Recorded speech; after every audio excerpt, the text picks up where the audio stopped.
Nah, kalau sampai ada masjid, bukan musola lagi, masjid di rumah sakit sini, karena kan harusnya nyebrang kan, tapi mau dibikin. Nah, itu nanti kita lihat aja bagaimana nanti ya. Mungkin saya perlu pasang toa di sana buat setiap hari Sabda Nabi ke-26. Nah, oke, sebelum kita lanjut, ini ada sahabat kita, ada Hai Beng Chu menggugat. Shalom Pak Hai Beng Chu menggugat, dan Pak Elia Muskita. Shalom Pak Elia Muskita, mungkin bisa ikut nanti urun rembuk di sini supaya rakyat jelata dan umat yang awam ini bisa mengikuti ya perkembangannya sampai di mana, karena simpang siur sekali kabarnya yang ada di lapang. Dan memang kalau tadi saya dengar yang dari videonya Gilbert dan Gomar itu ya GG ya, nah itu disebutkan ada kemungkinan nanti tidak ada lagi rohani. Lagian buat apa? Dan yang kedua, ya kita akan bikin musola di sana, kalau perlu masjid, supaya dokter-dokter itu nanti kalau sholat Jumat nggak perlu kejauhan. Nah itu ya. Jadi dua hal itu yang cukup saya kaget tadi. Ya, nah, saran saya nanti di katedral bikin musola di tengah-tengahnya, atau sudah ada di tengah di katedral dan musolanya. Satya Wacana sampai hari ini nggak boleh ada musola ya, nggak dikasih.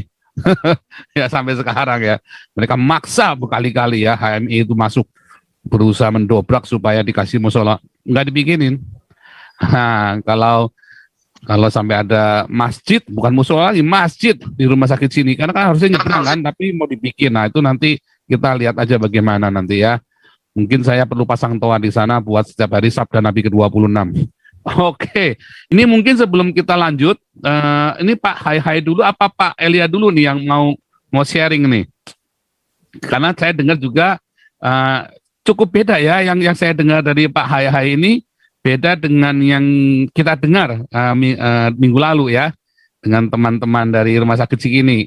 Dan tentu saja beliau juga punya informasi yang A1 ya. Kita tahu reputasi beliau di dunia Kang Au ini, beliau ini cukup beken ya. Jadi pasti beliau juga akan berhati-hati sekali dalam menyampaikan informasi ya. Shalom Pak Elia. Ya, saya tadi menarik juga dengar cerita dari Pak siapa barusan? Pak Geronimo. Oke, itu sedikit ke belakang. Kalau cerita mengenai pembahasan pengambil alihan ya, manajemen melalui mekanisme BOT oleh Pak Edwin Suryajaya dan teman-teman itu udah cukup lama, bukan baru tahun ini. Suara Pak Elia kurang keras atau ya? Ya, lebih kedengaran ya? Nah, sekarang lebih bagus. Ya, Oke. Jadi kembali lagi, pembicaraan mengenai BOT ini bukan pembicaraan yang baru terjadi kemarin. Ya, sudah minimum udah 2 tahun terakhir lah. Ya, cuman sempat terhambat karena COVID waktu awal dan seterusnya. Saya termasuk orang yang nggak setuju dengan BOT. Ya. Karena menurut saya masih banyak instrumen keuangan lain atau pendekatan lain yang bisa diambil oleh PGI untuk meningkatkan kinerja keuangan rumah sakit. Ya, memang kan ketika setelah sidang raya, terus PGI langsung melakukan restrukturisasi karena informasi yang kita terima dari teman-teman di PGI pada saat itu, manajemen yang lama memang babak belur. Ya, terjadi dalam tanda kutip perampokan ya, terhadap pendapatan yang harusnya menjadi bagian dari keuntungan di rumah sakit. Ya, PGI sendiri sudah cukup lama nggak pernah menerima 1 sen bagi hasil dari rumah sakit Cikini. Itu saya tahu betul. Ya. Tapi begini, sebelum saya lanjut tentang mekanisme peningkatan kinerja rumah sakit, yang bertanggung jawab terhadap segala unit usaha di dalam PGI itu bukan ketua umum, itu mesti sekretaris umum. Itu jelas ya, termasuk rumah sakit PGI, rumah sakit Cikini PGI, dan juga yayasan yang memilikinya itu di bawah manajemen atau pengawasan langsung sekretaris umum PGI, bukan ketua umum ya. Nah, ini menurut saya rada aneh ketika yang ambil panggung hari-hari ini adalah ketua umum. Ya, itu bukan ruang lingkupnya ketua umum. Ya, itu diatur dari dalam SOP-nya atau aturan mainnya PGI. Ya, di dalam struktur organisasi PGI juga secara eksplisit di dalam dokumen keesaan gereja hasil sidang raya dinyatakan bahwa semua unit usaha. Nah, unit usaha PGI banyak ya. Banyak ada yang mangkrak, ya kayak hotel berapa tingkat di Sukabumi mangkrak, ya. Ada pondok remaja yang juga bermasalah yang kemungkinan bisa jadi di BOT kan juga. Ada Wisma PGI di Tuku Umar, itu yang paling prestisius. Ya, itu udah dikontrakkan ke Dewan Gambut untuk berapa tahun ke depan. Gitu. Alasannya semua klise lah, nggak ada uang. Kalau dijual nggak cukup untuk menutupi utang, ya. Atau pajaknya kelamaan ditunggak, kalau dijual nggak sanggup juga bayar dan seterusnya. Nah, jadi itu dulu saya luruskan. Nah, kembali ke BOT, sebenarnya ada banyak opsi lah. Salah satunya gini, lebih masuk akal kalau misalnya PG bekerja sama dengan BUMN atau BUMD untuk mengelola itu, terus mereka bisa mendapat permodalan fresh funding ya, fresh capital dari lembaga-lembaga pendanaan seperti di Indonesia ada 3 BUMN yang menangani permodalan sovereign wealth fund misalnya. Dengan modal itu lebih dari cukup untuk kita restrukturisasi dan perbaiki kinerja keuangan Rumah Sakit Cikini dan tetap menjalankannya tanpa mengurangi kepemilikan misalnya. Ya. Ketimbang BOT. Ya, kalau BOT cuma dibagi 15 miliar sih saya kira kecil sekali ya.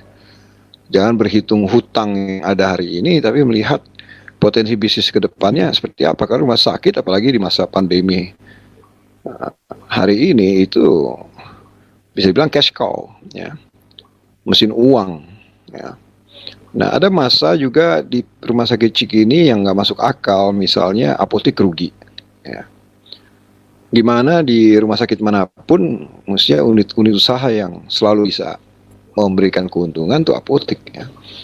Tapi di Cikini itu apotek bisa rugi. Gitu ya. Ada banyak kejanggalan-kejanggalan. Nah, misalnya data pasien itu di outsource ke pihak ketiga. Ya. Nggak ditangani oleh rumah sakit Cikini sendiri. Ya. Jadi begitu banyak permainan yang bukannya itu dulu dibenahi, tapi diambil langkah yang pragmatis. Ya udah BOT-in aja lah. Terlalu ribet ditangani. Saya bisa pahami karena memang PGI dipimpin oleh mayoritas pendeta-pendeta yang mungkin nggak paham tentang manajemen bisnis, apalagi manajemen rumah sakit ya.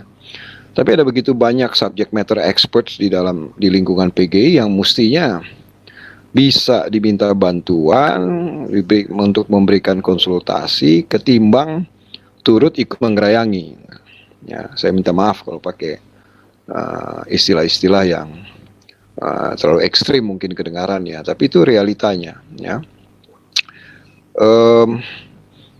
Di sisi lain, kalau tadi bicara mengenai kenapa direksi nggak dilibatkan, ini kan antara pemilik, ya, yayasan, pemilik, dan potential investors, ya, target atau calon investor. Ya, pada umumnya di korporasi manapun, ya, jarang sekali direksi dilibatkan kecuali ini di korporasi public company misalnya. Ya. Tapi kalau itu private company, ya, direksi itu kan cuma karyawan, komisaris pun demikian. Gitu ya. Jadi terserah pemiliknya dia mau bikin apa dengan rumah sakitnya. Nah, cuma dalam konteks rumah sakit PGI Cikini ini, kan PGI itu ada 91 katakanlah shareholders ya, pemegang saham dalam tanda kutip, yaitu sinode anggota gerejanya yang tersebar di seluruh Indonesia.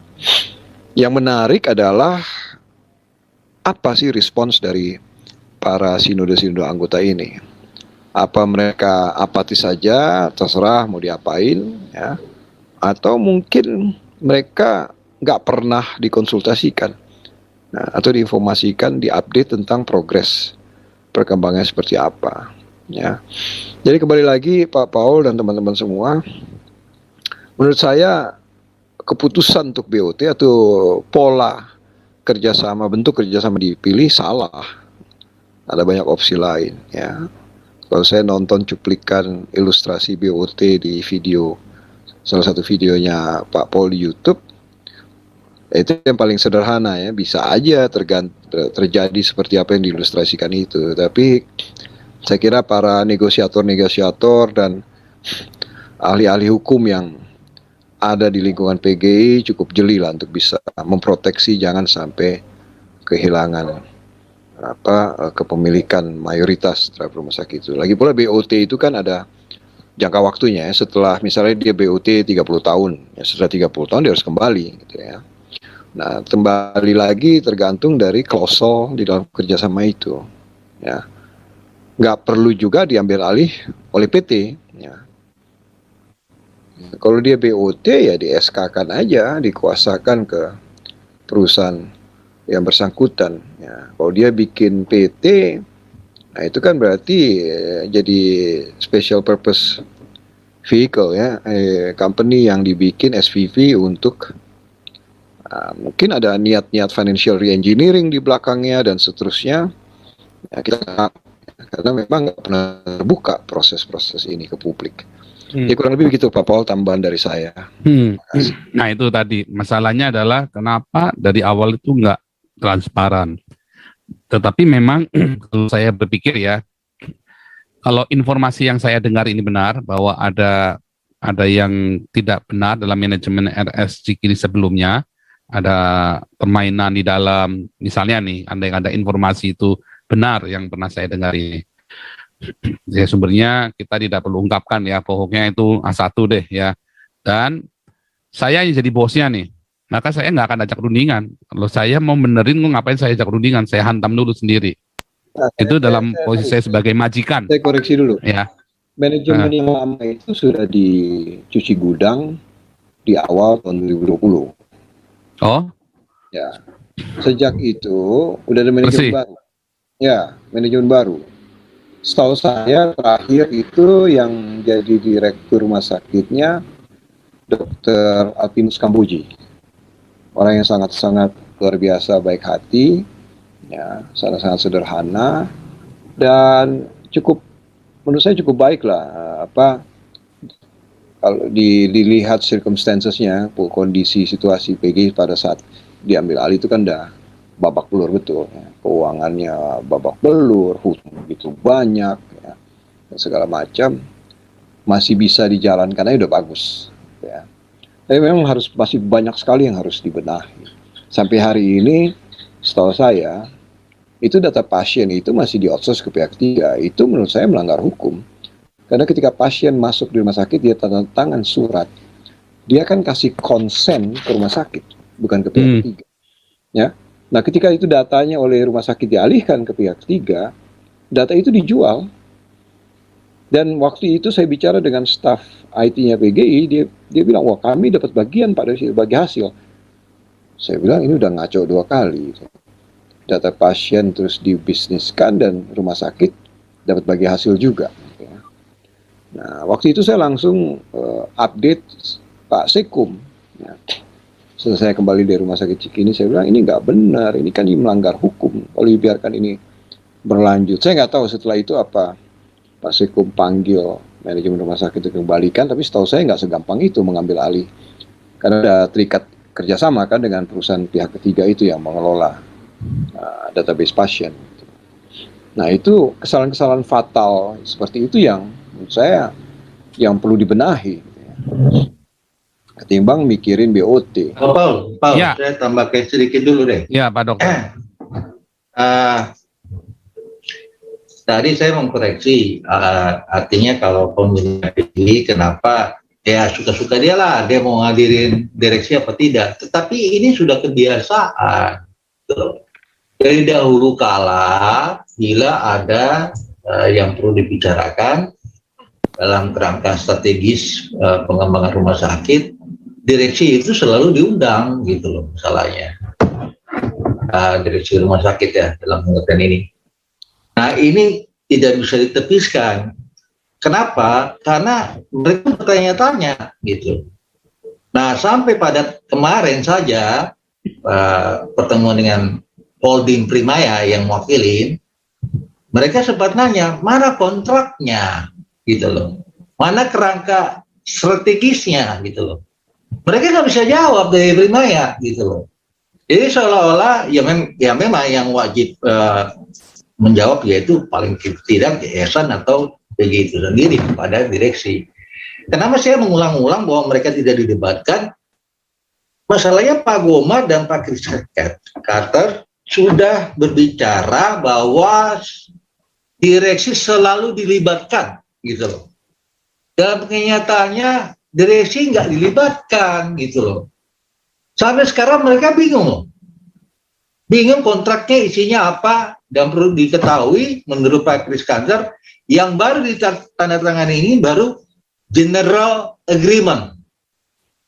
Belum perjanjian kerjasama yang detail-detail itu, belum dibahas, belum diuraikan. Ya berarti belum juga ditandatangani yang detail-detail itu, gitu. Tapi generalnya aja. Gitu. Cakupan generalnya saya nggak tahu, perbedaan dengan yang detail saya nggak tahu, tetapi intinya adalah bahwa kenapa kasus ini bisa keangkat ke publik, ya karena tidak transparan itu, gitu loh. Saya juga dengar dari kata Pendeta Gomar, mereka punya grup WA gitu dari pimpinan dan ketua maupun sekretaris sinode gereja di bawah naungan PGI yang 91 itu. Ya kita kalikan aja deh. Katanya ada juga yang dari yang lain. Maksimum grup WA grup itu 256 gitu loh. Jadi tolong dikalikan 91 kali berapa? 296 bagi 91. Berapa orang yang bisa hadir per sinode? Termasuk MPA, pengurusnya dan segala macam gitu. Nah pembicaraan di WA ini kan yang berbeda lah dengan pertemuan langsung atau pertemuan virtual, Zoom dan sebagainya. Ya saya pikir ini sosialisasinya juga kurang gitu loh. Tidak detail juga kepada sinode-sinode. Saya minta sinode-sinode bersuara deh gitu. Jangan Anda cuma mendapat berita sepotong bahwa disurati menurut Pendeta Gomar sebelum sidang MPH sesudah sidang raya itu sudah disurati jemaat-jemaat tentang adanya pembentukan tim negosiasi dalam rangka BOT. Nah, kalian tahu sampai di mana Bapak Ibu yang terhormat Bapak Pendeta, Ketua dan Pengurus Sinode 91, tahu nggak secara detail? Sudah dibuka loh oleh Pak Chris Carter, yang baru ditandatangani ini baru General Agreement, belum yang detailnya gitu. Lah kok buru-buru langsung main setuju aja gitu. Itu yang pertama, gitu loh. Yang kedua, mohon maaf nih, saya langsung terbuka aja gitu loh. Dari 6 orang, tim negosiasi ini 4 diantaranya adalah anggota dari salah satu anggota PGI dari sinode yang terbesar. 4 orang nih, 4 orang yang di dalam tim negosiasi kalau nggak salah adalah jemaat dari salah satu sinode anggota PGI. 4 orang. Dan sinode yang mereka gereja atau sinode yang membawa mereka ini, kenapa nggak ngurusin kasus gereja kalian atau sinode kalian yang memang senang banget jual aset gitu loh. Ya saya akuin memang punya tim negosiasi ini punya ya kalibernya luar biasa lah. Ya saya nggak tahu ngurus perusahaan dengan pemerintah mungkin bisa berbeda dengan mengurusi aset gereja atau gereja itu sendiri gitu loh. Sehingga pertanyaan saya 4 orang ini saya juga perlu uji emisi gitu loh. Di sinode kalian kan banyak persoalan tuh soal penjualan aset dan segala macam. Kenapa nggak ditangani gitu loh? Terus tiba-tiba ujuk-ujuk nongol di PGI gitu loh. Mohon maaf ya, artinya saya harus terbuka aja. Itu supaya sinode-sinode lain tahu bahwa yang monopoli daripada 6 tim negosiasi ini adalah 4 orang diantaranya hanya yang mewakili salah satu sinode terbesar, dan sinode tersebut banyak memiliki persoalan tentang penjualan dan pengalihan aset. Kira-kira beberapa, nanti pelan-pelan saya bongkar satu persatu Pak Paul. Tetapi itu dulu. Silakan dilanjutkan. Ya, silakan Pak Elia. Saya mau share dokumen. Boleh, bisa. Nah, ini Langsung. waktu sidang raya ada keluar dokumen namanya hasil laporan masing-masing seksi. Ada berapa pembidangan waktu itu, ada seksi keuangan memang dibahas.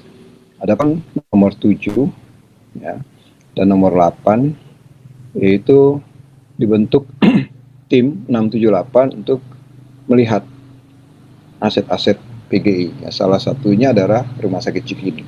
Ya, aset-aset yang bermasalah. Ya. Kemudian di sini diamanatkan dibahas nanti laporan pada sidang Majelis Pekerja Lengkap MPL di Lombok ya, bulan Februari 2020.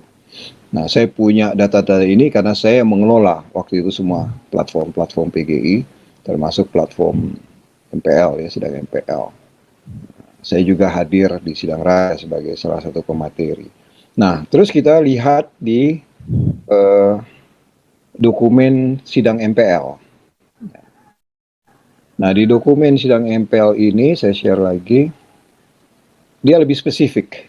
Ya. Di situ dijelaskan bahwa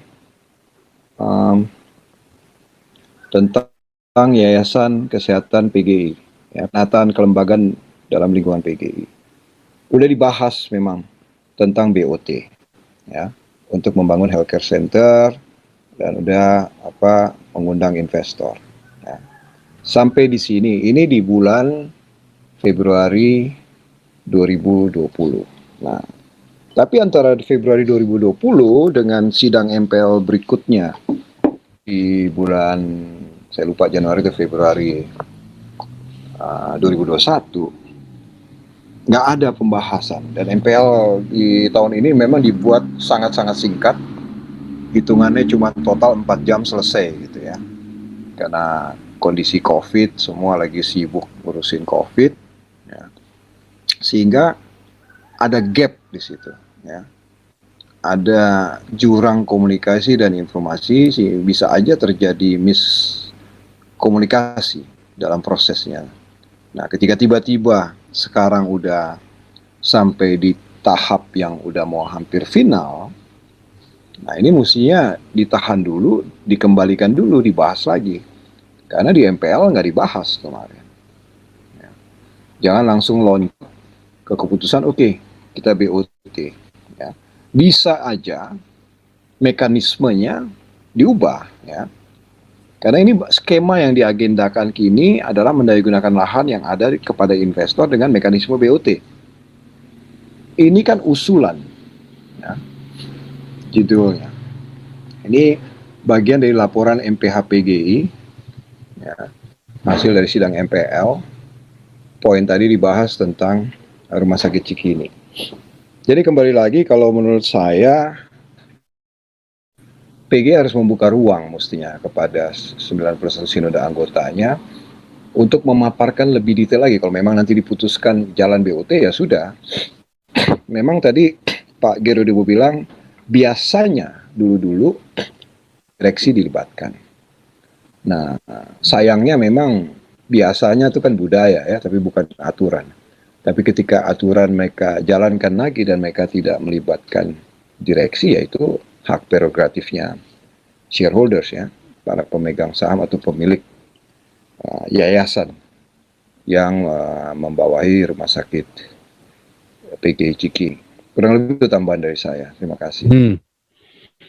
Oke, luar biasa.